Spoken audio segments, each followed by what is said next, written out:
على أرضية ميدان ملعب القاهرة الدولي. انطلاقة من هناك عن طريق ناجي جدو، يرجع لسيد معوض، سيد معوض يبحث عن ناجي جدو مرة ثانية، الحقها الكرة والتغطية الدفاعية تبقى لعناصر النادي الأهلي بواسطة حسام عاشور. على الجهة اليمنى يوصلها لأحمد فتحي، أحمد فتحي والتوزيع في القائمة الأولى خطيرة، جول لصالح الأهلي المصري بعد 23 دقيقة لعب. شوف الإعادة مرة ثانية، هل كان في وضعه التسلل أم لا؟ محمد ناجي جدو يفتح مجال التسجيل لصالح الأهلي المصري بعد خطأ في المتابعة والمراقبة على مستوى دفاع النادي الصفاقسي الذي نسي خلفه محمد ناجي جدو. أعتقد بأنه كان شوية في وضع التسلل. الحكم المساعد يشاهد، ربما اللقطة هذه أفضل منا كثيرا، ربما كان متسلل ببضعة مليمترات وليس سنتيمترات، لذلك لا يمكن أن نحكم على قرار حكم المخالفة. الحكم ينذر شفويا الجدار متكون من 3 لاعبين ويأمر باحترام المسافة القانونية قبل تنفيذ هذه المخالفة من عبد الله السعيد. في التنفيذ كرته راح تكون داخله مقوسه مرفوعه بشكل رائع، جول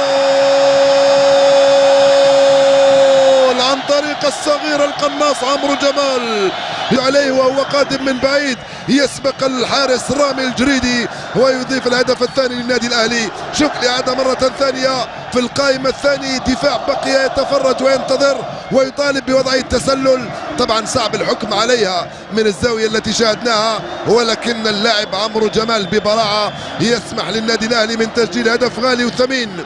نعم غالي وثمين، خاصه في بدايه هذا الشوط.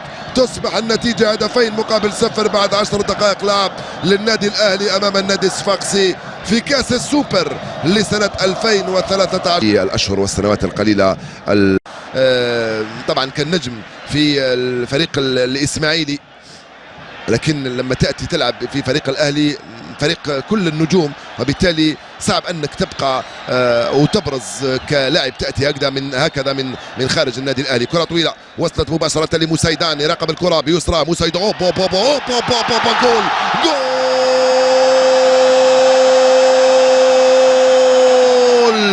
هدف في منتهى الروعة عن طريق الهدف من العمق، هذه المرة من عمرو جمال بروعة يسجل الثالث وينقذ الأهلي من ظروف صعبة وصعبة كثير في وقت كان النادي الصفاقسي بصدد العودة في المباراة. شوف المراقبة والتوزيعة بالكيفية الرائعة جدا وسط دفاع النادي الصفاقسي الذي بقي يتفرج على عمرو جمال وهو يرتقي ويضع الكرة بكل سهولة على يمين الحارس رامي الجريدي مسجلا الهدف الثالث للأهلي.